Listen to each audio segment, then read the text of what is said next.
Hello friends, कैसे हैं आप लोग। आशा करता हूं आप लोग एकदम स्वस्थ और मस्त होंगे और अच्छे भी होंगे। आज का जो हमारा टॉपिक है अकबर से संबंधित है।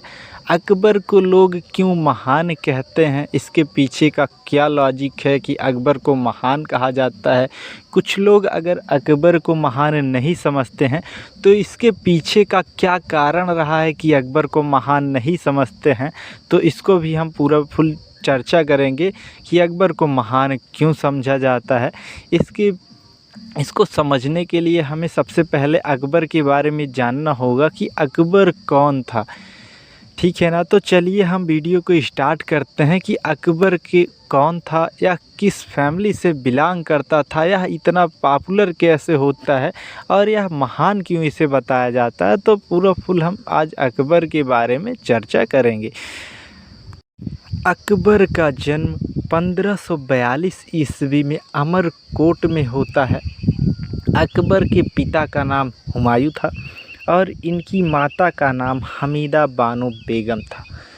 ठीक है ना, अकबर की माता का नाम बहुत कम ही लोग जानते हैं। इनकी माता का नाम हमीदा बानो बेगम था और अकबर का पूरा नाम भी बहुत कम ही लोग जानते हैं। तो अकबर का जो पूरा नाम था अब्दुल फ़तेह जलालुद्दीन मोहम्मद अकबर। फिर से सुन लीजिए, अब्दुल फ़तेह जलालुद्दीन मोहम्मद अकबर। अकबर का यह पूरा नाम था। इतना बड़ा नाम था भाई साहब कि हम अक्सर कंफ्यूज हो जाते हैं। अब्दुल फ़तेह जलालुद्दीन मोहम्मद अकबर। अकबर आगे चल कर के शादियाँ करता। अकबर 4 शादियाँ करता है। पहली वाली बीवी का नाम होता है जो है रुकैया बेगम, ठीक है ना।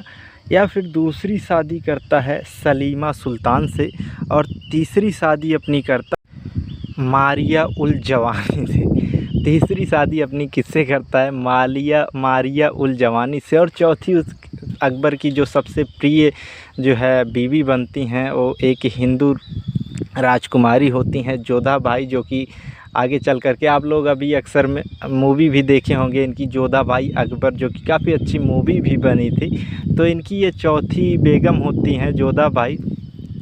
ठीक है ना, तो जोधा बाई अकबर की काफ़ी प्रिय जो है पत्नी भी होती हैं।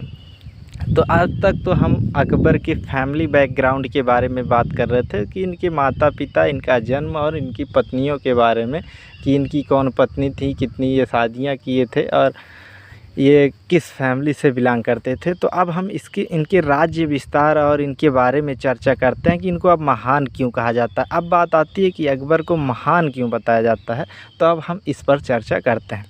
अकबर 14 फरवरी 1556 ईस्वी को, 1555 ईस्वी में जो है हुमायूं की मृत्यु हो जाती है। 56 में ये जो है बहुत कम ही उम्र में ये इनका राज्याभिषेक कर दिया जाता है। तो अकबर 14 फरवरी 1556 ईस्वी में पंजाब में अपना राज्याभिषेक करवाते हैं और राज्याभिषेक करवाते ही जो है एक उपाधि धारण करते हैं शहंशाह की। तो आप समझ सकते हैं ये गद्दी पर बैठते ही तत्काल एक उपाधि धारण करते हैं, जो कि अक्सर हम लोगों से पूछा जाता है कि अकबर गद्दी पर बैठते ही कौन सी उपाधि धारण किए थे। तो उपाधि जो धारण किए थे वह शहंशाह की थी और 1556 ईस्वी में ये अपना राज्याभिषेक करते हैं। कहाँ करते हैं? तो पंजाब में करते हैं। और ये जब अपना राज्याभिषेक करते हैं तो बैरम खान को अपना जो प्रधानमंत्री जो है उनको नियुक्त करते हैं। कहने का मतलब ज़्यादातर देख रेख बैरम खान के संरक्षण में ही ये अपने आप को जो है अपना राज्याभिषेक करवाते हैं। ज़्यादातर इनका जितना भी कारोबार था वो सेनापति का भी, मतलब जितने भी इनके प्रमुख जितने मेन काम होते थे वो बैरम खान के देखरेख में ही होते थे। अकबर अपना पहला युद्ध नवंबर 1556 ईस्वी में लड़ता है। कौन सी लड़ाई लड़ता है? तो पानीपत का द्वितीय युद्ध नवंबर 1556 ईस्वी में अकबर लड़ता है और उस युद्ध में वह विजय भी प्राप्त करता है और उस विजय का श्रेय अपने प्रमुख प्रधानमंत्री बैरम खान को देता है। आगे चल कर के बैरम खान 1560 ईस्वी में जब मक्का की तीर्थ यात्रा पर जा रहे थे तब उनकी हत्या कर दी जाती है और इनके प्रधानमंत्री फिर 1560 ईस्वी में नहीं रहते हैं 1564 ईस्वी में जजिया कर को समाप्त कर दिया गया। जजिया कर क्या होता था, मतलब जजिया कर में वह होता था जो नान, मतलब एक प्रकार से आप जो नान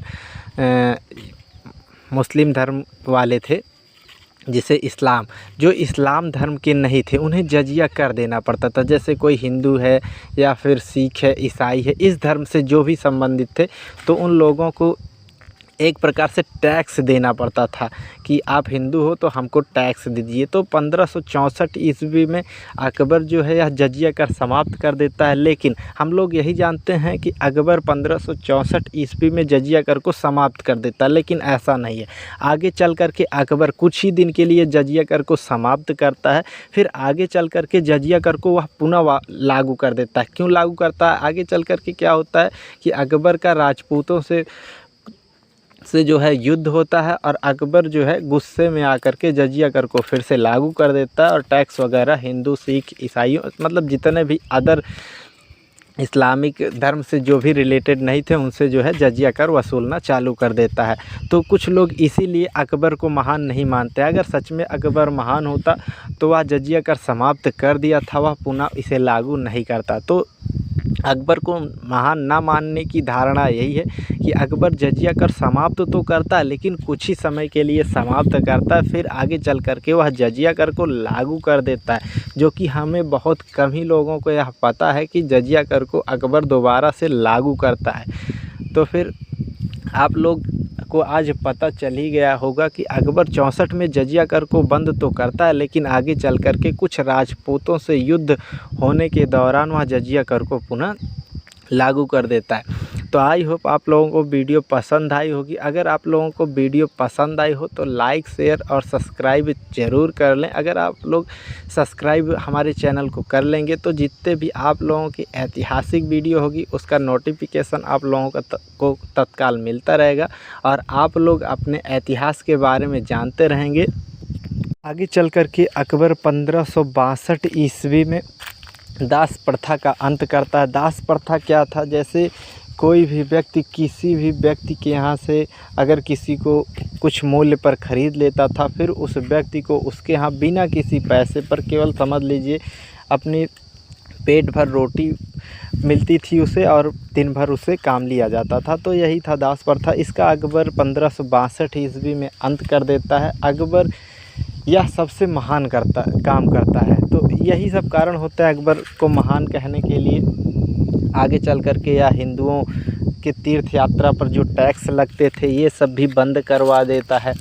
धीरे धीरे जो है हिंदुओं का भी अकबर के प्रति रुझान बढ़ता है, और अकबर को ज़्यादातर लोग चाहने भी लगते हैं। आगे चल कर के जोधा भाई से आया जो है शादी भी करता है। तो यही सब कारण होते हैं अकबर को महान कहने की।